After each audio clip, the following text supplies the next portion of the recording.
Kristen from Tiny Princess Travel, and in this video I'm going to be reviewing the Rainforest Spa on the Disney Cruise Line.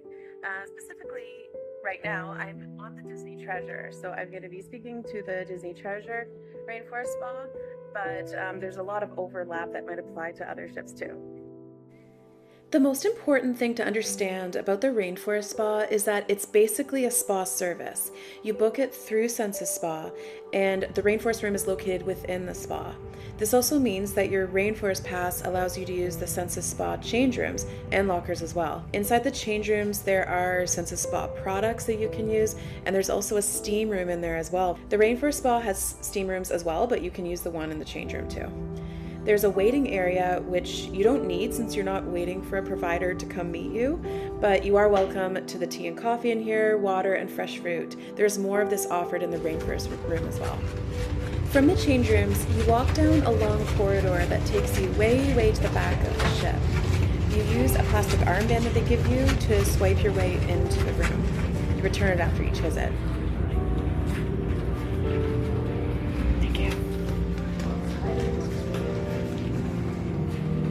So this is the inside area of the Rainforest Room. If you're wondering if there's more to it, this is pretty much it in terms of the inside area, aside from a few different steam rooms and the outdoor area, which is much larger. I'm not sure what the hanging couch in the middle is for. It looks like a place to sit and read, but I wouldn't want to sit here personally as you're literally on display in the middle of the room. The inside area has these heated lounge chairs. You can lie in them, read a book, or relax. As you can see, the room isn't huge, so there's less than 10 lounge chairs max. Also included in the inside area are 3 different rooms: a steam room, a sauna, and an ice room. The steam room is a hammam, which is a Turkish bath. Then there's a Laconium sauna, which is basically a dry sauna. It's good for people that find traditional saunas too intense. So the hammam room is high moisture, whereas this one is very dry.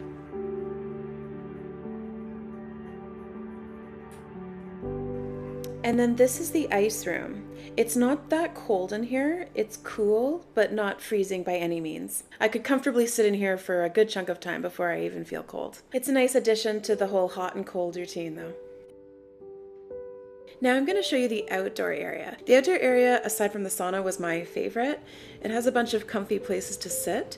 Usually the ones in the shade are taken first. If you're willing to sit in the sun, you'll have lots of options. There are 2 hot tubs, lounge chairs, comfy couches, and also the cozy swinging chairs. These ones are my favorite, and they are definitely big enough for 2 people to lie on. They do swing, so just be aware if you get on, especially with a drink. It swings, and I almost tipped over my drink, but they're not super easy to swing. I find once you're lying down, they mostly stay still, and they're a really relaxing place to hang out. Right here we've got our water station, and also a fridge with some cold face cloths, and some cups, which you can fill up with either sparkling water or still water.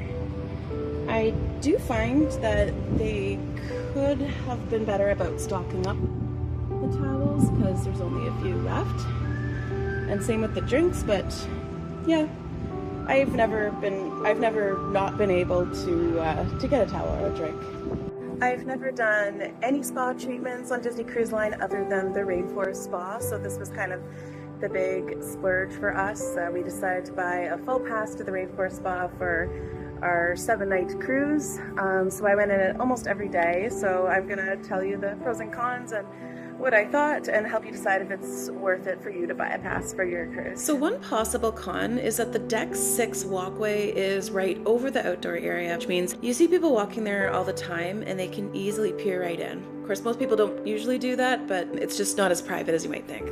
So I'm really nitpicking here, but I just want you to know the downsides before you decide to buy the Rainforest Pass.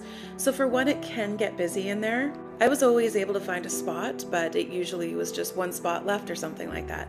And I also saw the Census Spa staff usually trying to upsell to sell more Rainforest Passes, and I just thought, well, there's already enough people in there. And also the outdoor area closes at 6 p.m., which a lot of people didn't like. It could also be maintained a little bit better. Just when I was showing you the drinks and the fridge with the cold towels, sometimes there just wasn't a lot left for the amount of people that were outside. And then also the layout of the outdoor area. Some people don't like that there isn't an ocean view. And also the walkway right above, which I mentioned as well.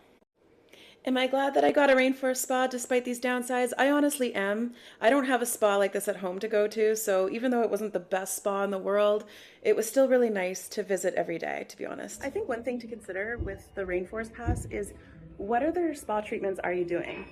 Because the Rainforest Pass is basically one of their spa treatments. They treat it as such. So if you're doing facials and stuff like that, then maybe you don't need the pass. I've never personally done any of the facials at Sunset Spa, so I can't speak to them. But I found that the hot and cold flushing was really great for my skin on the cruise, so that was kind of like my facial. So depending what other treatments you're doing, you might find it handy to have the Rainforest Pass as your like part of your self-care on the cruise.